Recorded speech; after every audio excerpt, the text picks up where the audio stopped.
Hi ನಮಸ್ತೆ ಎಲ್ಲರಿಗೂ ಮತ್ತೊಮ್ಮೆ ನನ್ನ ಯೂಟ್ಯೂಬ್ ಚಾನಲ್ ಹ್ಯಾಪಿ ವರ್ಡ್ಗೆ ಸ್ವಾಗತ. ಇವತ್ತು ನಾನು ನಿಮಗೆ ತುಂಬಾನೇ ರುಚಿಯಾಗಿರುವಂಥ ರವೆ ಕಜ್ಜಾಯ ಯಾವ ರೀತಿ ಮಾಡೋದು ಅಂತ ತೋರಿಸ್ಕೊಡ್ತೀನಿ. ನೋಡಿದ್ರೇ ಎಷ್ಟು ಡಿಫ್ರೆಂಟ್ ಆಗಿದೆ ಅಂತ ಅನ್ನಿಸ್ಬೋದು. ಟೇಸ್ಟು ಅಷ್ಟೇ ತುಂಬಾನೇ ಡಿಫ್ರೆಂಟ್ ಆಗಿರುತ್ತೆ. ಖಂಡಿತವಾಗಿ ಈ ಥರ ಕಜ್ಜಾಯ ನೀವು ತಿಂದೇ ಇರಲ್ಲ. ಈ ವಿಡಿಯೋನ ಕೊನೆವರೆಗೂ ನೋಡಿ, ನೀವು ನಿಮ್ಮ ಮನೇಲಿ ಮಾಡಿಕೊಂಡು ಟ್ರೈ ಮಾಡಿ ಹೇಗಿತ್ತು ಅಂತ ತಿಳಿಸಿ.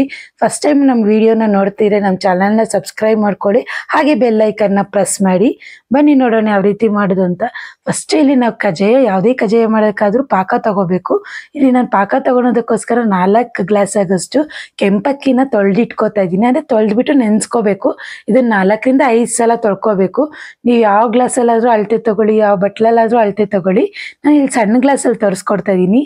ಇದನ್ನು 4-5 ಸಲ ತೊಳ್ಕೊಂಡು ಕೊನೆಯಲ್ಲಿ ಒಂದು 2-3 ಲೋಟ ನೀರು ಹಾಕ್ಬಿಟ್ಟು 5 ರಿಂದ 6 ಅವರ್ ಚೆನ್ನಾಗಿ ನೆನೆಸ್ಕೋಬೇಕು ಅಕ್ಕಿನ. ಇಲ್ಲಿ ಕೆಂಪಕ್ಕಿ ಯೂಸ್ ಮಾಡ್ತಾ ಇದ್ದೀನಿ. ಈ ಥರ ಕೆಂಪಕ್ಕಿ ಯೂಸ್ ಮಾಡಿ ಕಜ್ಜಾಯ ಮಾಡೋದ್ರಿಂದ ಟೇಸ್ಟು ತುಂಬಾನೇ ಚೆನ್ನಾಗಿ ಬರುತ್ತೆ, ಕಲರು ಅಷ್ಟೇ ತುಂಬಾನೇ ಚೆನ್ನಾಗಿರುತ್ತೆ. ನಾನು ಇದನ್ನ 6 ಅವರ್ ಆದ್ಮೇಲೆ ತೋರಿಸ್ತಾ ಇದ್ದೀನಿ. ಈ ತರ ಒಂದು ಕಾಟನ್ ಬಟ್ಟೆ ಮೇಲೆ ತ್ಯಾವ ಆರೋದಕ್ಕೆ ಬಿಡಬೇಕು. ಅಂದ್ರೆ ಒಂದು 10 ರಿಂದ 15 ನಿಮಿಷ ಬಿಟ್ರೆ ಸಾಕು. ಫ್ಯಾನ್ ಗಾಳಿನೂ ಬೇಡ, ಏನೂ ಬೇಡ, ಹಾಗೆ ಹರ್ಕೊಬಿಡುತ್ತೆ. ಸ್ವಲ್ಪ ತ್ಯಾವ ಇದ್ದಾಗೆ ಇದನ್ನ ಮಿಕ್ಸಿ ಮಾಡ್ಕೋಬೇಕು. ನಾವು ಕಡಿಮೆ ಕ್ವಾಂಟಿಟಿಯಲ್ಲಿ ಮಾಡಿರೋದಕ್ಕೋಸ್ಕರ ನಾನು ಮಿಕ್ಸಿಯಲ್ಲಿ ಆಡಿಸ್ಕೊತಾ ಇದ್ದೀನಿ. ನೋಡಿ, ಈ ಥರ ನಾವು ಉಂಡೆ ಕಟ್ಟಿದ್ರೆ ಈ ಥರ ಅಕ್ಕಿ ಹಿಟ್ಟು ಉಂಡೆ ಬರಬೇಕು, ಅಷ್ಟು ತೇವ ಇರಬೇಕು. ಆಗಲೇ ಕಜ್ಜಾಯ ತುಂಬ ಸಾಫ್ಟಾಗಿ ಬರೋದು. ಇದೇನ ಅಕ್ಕಿ ಹಿಟ್ಟು ಆರಿಬಿಟ್ರೆ ಅಂದರೆ ಒಣಗಿಬಿಟ್ರೆ ಕಜ್ಜಾಯ ಎಲ್ಲ ಡ್ರೈ ಆಗಿ ಬರುತ್ತೆ ಮತ್ತು ಗಟ್ಟಿ ಬರುತ್ತೆ. ಸೊ ಇದನ್ನು ಒಂದು ಟೈಟಾಗಿ ಅಕ್ಕಿ ಹಿಟ್ಟನ್ನ ಪ್ರೆಸ್ ಮಾಡಿಬಿಟ್ಟು ಒಂದು ಪ್ಲೇಟ್ ಮುಚ್ಚಿ ಸೈಡಲ್ಲಿ ಇಟ್ಕೊಳ್ಳಿ. ಇಲ್ಲಿ ನಾನು ಬೆಲ್ಲ ಕರಗಿಸ್ಕೊಳೋದಕ್ಕೋಸ್ಕರ ನಾನು ಯಾವ ಗ್ಲಾಸಲ್ಲಿ ಅಕ್ಕಿ ತೊಗೊಂಡಿದ್ದೀನೋ ಅದೇ ಗ್ಲಾಸಲ್ಲಿ 4 ಗ್ಲಾಸ್ ಆಗೋಷ್ಟು ಬೆಲ್ಲನ ತಗೋತಾ ಇದ್ದೀನಿ. ಆದ್ಮೇಲೆ ಅದೇ ಗ್ಲಾಸಲ್ಲಿ 1 ಗ್ಲಾಸ್ ಆಗೋಷ್ಟು ನೀರನ್ನ ತಗೋತಾ ಇದ್ದೀನಿ. ಅಂದರೆ 4 ಗ್ಲಾಸ್ ಅಕ್ಕಿ 4 ಗ್ಲಾಸ್ ಬೆಲ್ಲಕ್ಕೆ 1 ಗ್ಲಾಸ್ ಆಗೋಷ್ಟು ನೀರನ್ನ ತಗೊಂಡ್ರೆ ಕರೆಕ್ಟಾಗಿರುತ್ತೆ. ಇದನ್ನು ಒಂದ್ಸಲ ಚೆನ್ನಾಗಿ ಕರಗಿಸ್ಕೊಂಡು ಫಿಲ್ಟರ್ ಮಾಡಿಕೊಂಡು ಆಮೇಲೆ ಪಾಕ ತಗೊಳ್ಳೋಣ. ಒಂದೊಂದ್ಸಲ ಬೆಲ್ಲದಲ್ಲಿ ಮಣ್ಣೆಲ್ಲ ಇರುತ್ತೆ, ಸೊ ಅದಕ್ಕೆ ಒಂದ್ಸಲ ಫಿಲ್ಟರ್ ಮಾಡ್ಕೊಳೋದು ಬೆಸ್ಟ್. ಯಾವುದೇ ಸ್ವೀಟ್ ಮಾಡಬೇಕಾದ್ರೂ ಅಷ್ಟೇ. ಮತ್ತು ಕಜ್ಜಾಯ ಪಾಕ ತಗೋಬೇಕಾದ್ರೆ ದಪ್ಪ ತಳ ಇರೋವಂಥ ಪಾತ್ರೆನ ತಗೋಬೇಕು. ನೀವು ದಪ್ಪ ತಳ ಇರೋವಂಥ ಬಾಂಡಿ ಏನು ಬೇಕಾದ್ರೂ ತಗೊಳ್ಳಿ. ಇಲ್ಲಿ ನಾನು ಪ್ಯಾನ್ ತಗೋತಾ ಇದ್ದೀನಿ. ಈಗ ಇದಕ್ಕೆ ನಾವು ಕರಗಿಸ್ಕೊಂಡಿರೋಂಥ ಬೆಲ್ಲನ ಫಿಲ್ಟರ್ ಮಾಡ್ಕೊತಾ ಇದ್ದೀನಿ. ಈಗ ಇದನ್ನ ಲೋ ಫ್ಲೇಮಲ್ಲೇ ಇಟ್ಕೋಬೇಕು. ನಾವು ಫಸ್ಟ್ ಸ್ಟಾರ್ಟಿಂಗ್ ಪಾಕ ಸ್ಟಾರ್ಟ್ ಮಾಡಿದಾಗಿಂದ ಕಜ್ಜಾಯದಿಟ್ಟು ಮುಗಿಯೋವರೆಗೂ ಫುಲ್ ಲೋ ಫ್ಲೇಮಲ್ಲೇ ಮಾಡಬೇಕು ಇದನ್ನ. ಈಗ ನೋಡಿ, ಫುಲ್ ನೊರೆ ಬಂದು ಕಡಿಮೆ ಆದಾಗ ಪಾಕ ರೆಡಿ ಆಗ್ತಿದೆ ಅಂತ ನೋಡಿ. ಈಗ ನೊರೆ ಸ್ವಲ್ಪ ಸ್ವಲ್ಪನೇ ಕಡಿಮೆ ಆಗ್ತಿದೆ. ಈ ಥರ ಸೌಟಲ್ಲಿ ನೀವು ಪಾಕ ಹಾಕಿದಾಗ ಹನಿ ಬೀಳ್ಬಾರ್ದು, ಜೇನುತುಪ್ಪ ಥರ ಗಟ್ಟಿಗೆ ಬೀಳಬೇಕು. ನೀವು ಕೈಯಲ್ಲಿ ಬೇಕಾದ್ರೆ ಚೆಕ್ ಮಾಡಿ, ಈ ಥರ ನೀರಲ್ಲಿ ಬೇಕಾದ್ರೆ ಚೆಕ್ ಮಾಡಿ. ಈ ಥರ ಒಂದು ಉಂಟೆಗೆ ಬಂದರೆ ಸಾಕು. ಜಾಸ್ತಿ ಗಟ್ಟಿ ಪಾಕ ಎಲ್ಲ ಅವಶ್ಯಕತೆ ಇಲ್ಲ. ಜಾಸ್ತಿ ಗಟ್ಟಿ ಪಾಕ ತಗೊಬಿಟ್ರೆ ನಾರು ಬರುತ್ತೆ ಅಥವಾ ಗಟ್ಟಿ ಬರುತ್ತೆ, ತುಂಬಾ ಸಾಫ್ಟ್ ಆಗಿರುತ್ತೆ ಈ ಕಜ್ಜಾಯ. ಒಂದೆಲೆ ಪಾಕ ತಗೊಂಡು ಮಾಡ್ಕೊಳ್ಳಿ. ಈಗ ಈ ಪಾಕ ರೆಡಿಯಾಗಿದೆ. ಈಗ ಸ್ವಲ್ಪನೇ ನಾವು ಅಕ್ಕಿ ಜಲ್ಡಿ ಮಾಡ್ಕೊಂಡಿದ್ವಲ್ಲ ಆ ಹಸಿಟ್ಟು ಸೇರಿಕೊಂಡು ಕೈ ಆಡಿಸ್ತಾನೆ ಇರಬೇಕು. ಕೆಲವೊಬ್ರು ಬೆಲ್ಲನ ಕರಗಿಸ್ಕೊಂಡು ಹಸಿಟ್ಟನ್ನ ಹಾಕಿ ಕಲಿಸ್ಬಿಡ್ತಾರೆ. ನಾವು ಆ ಥರ ಮಾಡಲ್ಲ. ಫುಲ್ಲು ಕಜ್ಜಾಯದಿಟ್ಟು ಫುಲ್ಲು ಪಾಕ ಬರೋವರೆಗೂ ಕೈ ಆಡಿಸ್ತಾನೆ ಇರಬೇಕು. ಮತ್ತು ಚೆನ್ನಾಗಿ ಬೇಯಿಸ್ಕೋಬೇಕು ಇದನ್ನು. ಈ ಥರ ನಾವು ಚೆನ್ನಾಗಿ ಒಲೆ ಮೇಲೆ ಬೇಯಿಸಿ ಇಟ್ಕೊಳೋದ್ರಿಂದ 3 ರಿಂದ 4 ತಿಂಗಳು ಫ್ರಿಜ್ಜಲ್ಲಿ ಇಟ್ಕೋಬೋದು. ಹಾಗೆ ಇಟ್ಕೊಂಡ್ರು 1 ತಿಂಗಳು ಇಟ್ಕೊಂಡ್ರು ಬುಸಿಡ್ಕೆ ಬರಲ್ಲ, ಹಾಳಾಗಲ್ಲ, ತುಂಬಾ ಚೆನ್ನಾಗಿರುತ್ತೆ ಹಿಟ್ಟು. ನೋಡಿ, ಈ ಥರ ಬಬಲ್ಸ್ ಬರ್ತಿದೆ ಅಂದರೆ ಕಜ್ಜಾಯದಿಟ್ಟು ಚೆನ್ನಾಗಿ ಬೆಂದಿದೆ ಅಂತ. ಈಗ ಇದು ಕಜ್ಜಾಯದಿಟ್ಟು ಒಂದು ಕಡೆ ಬರೋವರೆಗೂ ಚೆನ್ನಾಗಿ ಕೈ ಆಡಿಸ್ತಾನೆ ಇರಬೇಕು. ಆಗ ಕಜ್ಜಾಯದಿಟ್ಟು ತುಂಬಾ ಚೆನ್ನಾಗಿ ಬರುತ್ತೆ. ಚೆನ್ನಾಗಿ ಬೆಂದಿರೋದ್ರಿಂದ ನಾವು ತುಂಬ ದಿನ ಇಟ್ಕೊಳ್ಬೋದು ಕಜ್ಜಾಯದಿಟ್ಟು. ನೋಡಿ, ಈ ಥರ ಕೈ ಆಡಿಸ್ತಾನೆ ಇರಬೇಕು. ಇವತ್ತು ನಾನು ನಿಮಗೆ ಕಡಿಮೆ ಕ್ವಾಂಟಿಟಿಯಲ್ಲಿ ಯಾವ ರೀತಿ ಮಾಡೋದು ಅಂತ ತೋರಿಸ್ಕೊಟ್ಟಿದ್ದೀನಿ. ಫಸ್ಟ್ ಟೈಮ್ ಟ್ರೈ ಮಾಡ್ತಿದ್ರು ಪರ್ಫೆಕ್ಟಾಗಿ ನಿಮ್ಗೆ ಬರುತ್ತೆ. ಜಾಸ್ತಿ ಕ್ವಾಂಟಿಟಿಯಲ್ಲೆಲ್ಲ ಕೆಜಿ ಲೆಕ್ಕದಲ್ಲೆಲ್ಲ ಮಾಡ್ತಿದ್ರೆ 1 kg ಬೆಲ್ಲಕ್ಕೆ 1 kg ಅಕ್ಕಿ ತಗೊಳ್ಳಿ, ಕರೆಕ್ಟಾಗಿ ಬರುತ್ತೆ. ಫಸ್ಟ್ ಟೈಮ್ ಟ್ರೈ ಮಾಡ್ತೀರಿ ಈ ಥರ ಚಿಕ್ಕದಾಗಿ ಮಾಡ್ಕೊಳ್ಳಿ, ಆಮೇಲೆ ಜಾಸ್ತಿ ಮಾಡ್ಕೋಬೋದು. ರವೆ ಕಜ್ಜಾಯದಲ್ಲಿ ಫಸ್ಟ್ ಸ್ಟೆಪ್ ಪಾಕ ತಗೊಂಡೋದು ಆಗಿದೆ. ಈಗ ಇದನ್ನು ಒಂದು ಬಾಕ್ಸ್ಗೆ ಟ್ರಾನ್ಸ್ಫರ್ ಮಾಡ್ಕೊಬಿಡೋಣ. ಇಲ್ಲಿ ನಾನು ಒಂದು ಬಾಕ್ಸ್ಗೆ ಸ್ವಲ್ಪ ತುಪ್ಪ ಸವರ್ಬಿಟ್ಟು ನಾವು ಮಾಡಿರೋಂಥ ಕಜ್ಜಾಯದಿಟ್ಟನ್ನ ಹಾಕೋತಾ ಇದ್ದೀನಿ. ಈ ಥರ ಹಾಕ್ಬಿಟ್ಟು ಮೇಲೆ ಸ್ವಲ್ಪ ತುಪ್ಪ ಹಾಕಿ ಇಡೋದ್ರಿಂದ ಕಜ್ಜಾಯದಿಟ್ಟು ಡ್ರೈ ಅಂತ ಅನ್ಸಲ್ಲ. ಈಗ ಇದನ್ನು ನೀವು 2-3 ಅವರ್ಸ್ ಬಿಟ್ಬಿಟ್ಟು ಬೇಕಾದ್ರೆ ಕಜ್ಜಾಯ ಮಾಡ್ಕೋಬೋದು. ಇಲ್ಲಿ ನಾನು ನಿಮಗೆ ನೆಕ್ಸ್ಟ್ ಡೇ ತೋರಿಸ್ತಾ ಇದ್ದೀನಿ ಎಷ್ಟು ಸಾಫ್ಟ್ ಆಗಿದೆ ಅಂತ ನೋಡಿ.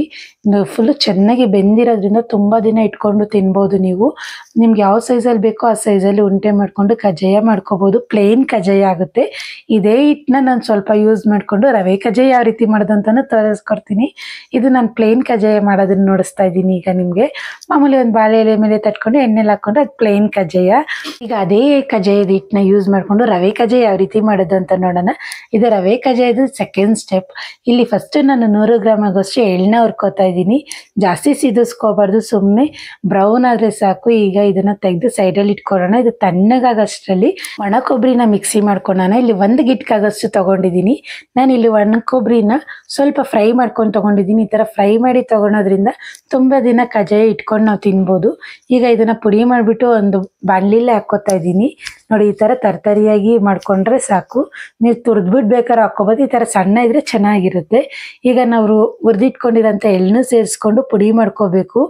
ಈಗ ಪುಡಿ ಮಾಡ್ಕೊಂಡು ಇದನ್ನು ಜಾಸ್ತಿ ಪುಡಿ ಮಾಡ್ಕೋಬೇಡಿ, ಎಣ್ಣೆ ಬಿಟ್ಕೊಬಿಡುತ್ತೆ. ಸುಮ್ಮನೆ ಆನ್ ಆಫ್ ಮಾಡಿಕೊಂಡು ಮಿಕ್ಸಿನ ಪುಡಿ ಮಾಡಿಕೊಂಡು ಇದನ್ನು ಕೊಬ್ಬರಿ ಪುಡಿ ಮಾಡ್ಕೊಂಡಿದ್ವಲ್ವ ಅದ್ರ ಜೊತೆ ಸೇರಿಸ್ಕೋಬೇಕು. ಇಲ್ಲಿ ನಾನು 1 ಸ್ಪೂನ್ ಆಗೋಷ್ಟು ಏಲಕ್ಕಿ ಪುಡಿನ ಹಾಕೋತಾ ಇದ್ದೀನಿ. ನಾವು ಕಜ್ಜಾಯ ಪಾಕ ಮಾಡ್ಬೇಕಾದ್ರೆ ಏಲಕ್ಕಿ ಪುಡಿ ಯೂಸ್ ಮಾಡಲ್ಲ. ರವೆ ಕಜ್ಜಾಯಕ್ಕೆ ಮಾತ್ರ ಏಲಕ್ಕಿ ಪುಡಿ ಯೂಸ್ ಮಾಡೋದು. ಅದ್ರ ಫ್ಲೇವರೇ ಬೇರೆ ಇರುತ್ತೆ, ಇದ್ರ ಫ್ಲೇವರೇ ಬೇರೆ ಇರುತ್ತೆ. ಈಗ ನಾವು ಕಜ್ಜಾಯ ಪಾಕ ತಗೊಂಡಿದ್ವಲ್ವ ಅದನ್ನು ನಾನು ಸೇರಿಸ್ಕೋತಾ ಇದ್ದೀನಿ. ಇಲ್ಲಿ ಎಳ್ಳು ಮತ್ತು ಕೊಬ್ಬರಿ ಇಷ್ಟೇ ಹಾಕ್ಕೋಬೇಕು ಅಷ್ಟೇ ಹಾಕ್ಕೋಬೇಕು ಅಂತ ಏನಿಲ್ಲ. ಎಳ್ಳು ಹಾಕಿದಷ್ಟು ಟೇಸ್ಟ್ ತುಂಬಾನೇ ಚೆನ್ನಾಗಿರುತ್ತೆ, ಕೊಬ್ಬರಿ ಹಾಕಿದಷ್ಟು ಟೇಸ್ಟ್ ತುಂಬಾನೇ ಚೆನ್ನಾಗಿರುತ್ತೆ. ಕಜ್ಜಾಯದ ಸ್ವೀಟ್ ನೋಡಿಕೊಂಡು ನೀವು ಎಳ್ಳು ಮತ್ತು ಕೊಬ್ಬರಿನ ಸೇರಿಸ್ಕೊಳ್ಳಿ. ಎಳ್ಳು ಕೊಬ್ಬರಿ ಜಾಸ್ತಿ ಸೇರಿಸ್ಕೊಂಡ್ರೆ ಏನೂ ಪ್ರಾಬ್ಲಮ್ ಆಗಲ್ಲ, ಸ್ವೀಟ್ ಕಡಿಮೆ ಆಗ್ಬೋದು ಅಷ್ಟೇ. ಈಗ ಇದನ್ನು ಚೆನ್ನಾಗಿ ಎಲ್ಲ ಹೊಂದ್ಕೊಳೋ ಥರ ಚೆನ್ನಾಗಿ ಮಿಕ್ಸ್ ಮಾಡಿಕೊಂಡು ಸೈಡಲ್ಲಿ ಇಟ್ಕೊಳ್ಳಿ.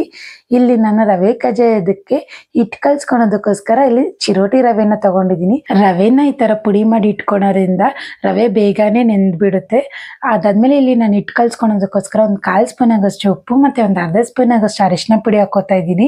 ಅರಿಶಿನ ಪುಡಿ ನಿಮಗೆ ಕಲರ್ ಜಾಸ್ತಿ ಬೇಕಾದ್ರೆ ಜಾಸ್ತಿ ಸೇರಿಸ್ಕೋಬೋದು. ಚಪಾತಿ ಹಿಟ್ಟೆಲ್ಲ ಕಲ್ಸ್ಕೊತೀವಲ್ಲ ಆ ರೀತಿ ಕಲ್ಸ್ಕೋಬೇಕು. ನಾವು ಪುಡಿ ಮಾಡ್ಕೊಂಡಿರೋಂಥ ರವೆನ ಸೇರಿಸ್ಕೊತಾ ಇದ್ದೀನಿ. ನೀರನ್ನ ನೀವು ನೋಡಿಕೊಂಡು ಸ್ವಲ್ಪ ಸ್ವಲ್ಪನೇ ಸೇರಿಸ್ಕೊಂಡು ಕಲ್ಸ್ಕೊಳ್ಳಿ. ಅದಾದ್ಮೇಲೆ ಇಲ್ಲಿ ನಾನು 1 ಗ್ಲಾಸ್ ರವೆಗೆ 1 ಗ್ಲಾಸ್ ಆಗಷ್ಟು ಮೈದಾನ ಯೂಸ್ ಮಾಡ್ತಾ ಇದ್ದೀನಿ. ಈ ಥರ ಮೈದಾ ಮತ್ತು ರವೆ ಎರಡು ಮಿಕ್ಸ್ ಮಾಡಿ ಮಾಡೋದ್ರಿಂದ ಸಾಫ್ಟಾಗಿ ಬರುತ್ತೆ ಕಜ್ಜಾಯ. ಟೇಸ್ಟ್ ಅಷ್ಟೇ ತುಂಬಾ ಚೆನ್ನಾಗಿರುತ್ತೆ. ನೀರು ನೀವು ನೋಡಿಕೊಂಡು ಸ್ವಲ್ಪ ಸ್ವಲ್ಪನೇ ಸೇರಿಸ್ಕೊಂಡು ಚೆನ್ನಾಗಿ ನಾದ್ಕೋಬೇಕು. ರವೆ ಎಲ್ಲ ಚೆನ್ನಾಗಿ ನೆಂದು ಫುಲ್ ಸಾಫ್ಟಾಗಿ ಆಗಬೇಕು. ಅಲ್ಲಿವರೆಗೂ ಚೆನ್ನಾಗಿ ನಾದ್ಕೊಂಡು ಒಂದು 10 ರಿಂದ 15 ನಿಮಿಷ ಹಾಗೇ ಬಿಡಿ. ಅದಾದ್ಮೇಲೆ ಸುಮ್ಮನೆ ಕೈಗೆ ಎಣ್ಣೆ ಸೋರ್ಕೊಂಡು ಇದನ್ನು ಚೆನ್ನಾಗಿ ನಾದ್ಕೊಳ್ಳಿ. ಇನ್ನೊಂದ್ಸಲ ಈ ಥರ ಚಪಾತಿ ಲಟ್ಟಿಸ್ತೀವಲ್ಲ ಆ ಥರ ಕೋಲಲ್ಲಿ ಚೆನ್ನಾಗಿ ಕುಟ್ಕೋಬೇಕು, ಆಗಲೇ ಇದು ಸಾಫ್ಟಾಗಿ ಬರೋದು. ಈಗ ಇದು ಇನ್ನೊಂದ್ಸಲ ಚೆನ್ನಾಗಿ ನಾದ್ಕೊಂಡು ಸಣ್ಣ ಉಂಡೆ ಹಾಕೊಂಡು ಸೈಡ್ ಇಟ್ಕೊಳ್ಳಿ. ಆಗಲೇ ಸ್ಟಫಿಂಗ್ ರೆಡಿ ಮಾಡ್ಕೊಂಡಿದ್ದೀವಲ್ವ ಅದನ್ನು ಅಷ್ಟೇ ನಿಮ್ಗೆ ಯಾವ ಸೈಜಲ್ಲಿ ಬೇಕೋ ಆ ಸೈಜಲ್ಲಿ ಉಂಡೆ ಮಾಡ್ಕೊಂಡು ಸೈಡಲ್ಲಿ ಇಟ್ಕೊಂಡು ಈ ಥರ ಪೂರಿ ಥರ ಲಟ್ಟಿಸ್ಕೊಂಡು ನಾವು ಮಾಡಿರೋಂಥ ಸ್ಟಫಿಂಗ್ನ ಇಟ್ಕೊಂಡು ಒಬ್ಬಟ್ಟೆಲ್ಲ ಕ್ಲೋಸ್ ಮಾಡ್ಕೋತೀವಲ್ವ ಅದೇ ಪ್ರೊಸೀಜರಲ್ಲಿ ಮಾಡ್ಕೋಬೇಕು. ಇದು ಎಲ್ಲೂ ಗ್ಯಾಪ್ ಇರಬಾರ್ದು, ಯಾಕಂದರೆ ಎಣ್ಣೆಯಲ್ಲಿ ಫ್ರೈ ಮಾಡಬೇಕಿದ್ರೆ ಪಾಕ ಬಿಟ್ಕೊಬಿಡುತ್ತೆ. ಫುಲ್ ನೋಡಿಕೊಂಡು ಫುಲ್ ಕ್ಲೀನಾಗಿ ಕ್ಲೋಸ್ ಮಾಡ್ಕೊಳ್ಳಿ. ಪೂರಿ ಥರ ಲಟ್ಟಿಸ್ಕೊಳೋದಷ್ಟೇ. ನಿಮ್ಗೆ ಯಾವ ಸೈಜಲ್ಲಿ ಬೇಕೋ ಆ ಸೈಜಲ್ಲಿ ಲಟ್ಟಿಸ್ಕೊಳ್ಳಿ. ತೆಳ್ಳಗೆ ಬೇಕಾದ್ರೂ ಮಾಡ್ಕೋಬಹುದು, ದಪ್ಪಗೆ ಬೇಕಾದ್ರೂ ಮಾಡ್ಕೋಬಹುದು. ನೀವು ಒಬ್ಬರೇ ಮಾಡ್ತೀರಾ ಈ ಥರ ಸ್ಟಫಿಂಗ್ ಎಲ್ಲ ರೆಡಿ ಮಾಡಿ ಇಟ್ಕೊಂಡು ಒಂದೊಂದೇ ಪೂರಿ ಮಾಡಿಕೊಂಡು ಎಣ್ಣೆಲಿ ಬಿಟ್ಕೋಬಹುದು. ನೋಡಿ, ಈಗ ಎಣ್ಣೆ ಚೆನ್ನಾಗಿ ಕಾಯಿಸ್ಕೊಂಡು ಈಗ ಒಂದೊಂದೇ ಕಜ್ಜಾಯ ಬಿಟ್ಕೋಬೇಕು. ನೀವು ತುಪ್ಪದಲ್ಲಿ ಬೇಕಾದ್ರೂ ಮಾಡ್ಕೋಬಹುದು, ತುಂಬಾನೇ ಚೆನ್ನಾಗಿರುತ್ತೆ ಅದನ್ನು ಅಷ್ಟೇ. ಈಗ ಒಂದೊಂದೇ ಕಜ್ಜಾಯ ಮೇಲೆ ಬಂದಿದ ತಕ್ಷಣ ಈ ಥರ ಪ್ರೆಸ್ ಮಾಡಿ ಇಟ್ಕೊಳೋದ್ರಿಂದ ಪೂರಿ ಥರ ಉಬ್ಬಿ ಬರುತ್ತೆ. ಕಜ್ಜಾಯ ತುಂಬಾನೇ ಚೆನ್ನಾಗಿರುತ್ತೆ. ಇದು ಬ್ರೌನ್ ಆಗಬೇಕು, ಅಲ್ಲಿವರೆಗೂ ಫ್ರೈ ಮಾಡ್ಕೋಬೇಕು. ರವೆ ಎಲ್ಲ ಚೆನ್ನಾಗಿ ಫ್ರೈ ಆದ್ರೇನೆ ಕಜ್ಜಾಯ ತುಂಬಾನೇ ಟೇಸ್ಟ್ ಚೆನ್ನಾಗಿ ಬರೋದು. ಈಗ ಜೊತೆಯಲ್ಲಿ ನಾವು 4 ರಿಂದ 5 ಕಜ್ಜಾಯನ ಫ್ರೈ ಮಾಡ್ಕೋಬಹುದು. ತುಂಬಾ ಟೈಮ್ ಏನು ಅವಶ್ಯಕತೆ ಇರಲ್ಲ. ಒಂದು ಕಜ್ಜಾಯ ಮೇಲೆ ಬಂದಿದ ತಕ್ಷಣ ಪ್ರೆಸ್ ಮಾಡಿ ಇಟ್ಕೊಂಡು ಮತ್ತಿನ್ನೊಂದು ಕಜ್ಜಾಯ ಜೊತೆಲಿ ಫ್ರೈ ಮಾಡ್ಕೋಬಹುದು.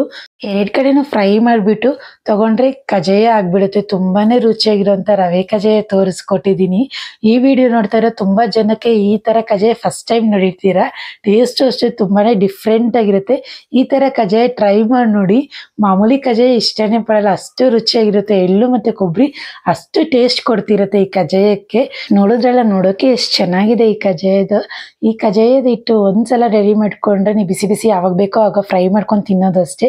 ನೋಡಿ ಎಷ್ಟು ಸಾಫ್ಟ್ ಆಗಿದೆ. ಇದನ್ನ 15 ರಿಂದ 20 ದಿವಸ ಇಟ್ಕೊಂಡು ತಿಂದ್ರು ಇದೇ ತರ ರುಚಿ ಇರುತ್ತೆ. ಇವತ್ತು ಮಾಡಿ ತೋರಿಸಿದ್ದು ಟ್ರೆಡಿಷನಲ್ ಆಗಿರುವಂತ ಕಜ್ಜಾಯ ಇಷ್ಟ ಆಗಿದೆ ಅನ್ಕೊಂಡಿದ್ದೀನಿ. ಇಷ್ಟ ಆದರೆ ಲೈಕ್ ಮಾಡಿ, ಶೇರ್ ಮಾಡಿ, ಸಬ್ಸ್ಕ್ರೈಬ್ ಮಾಡ್ಕೊಳ್ಳಿ. Thanks for watching.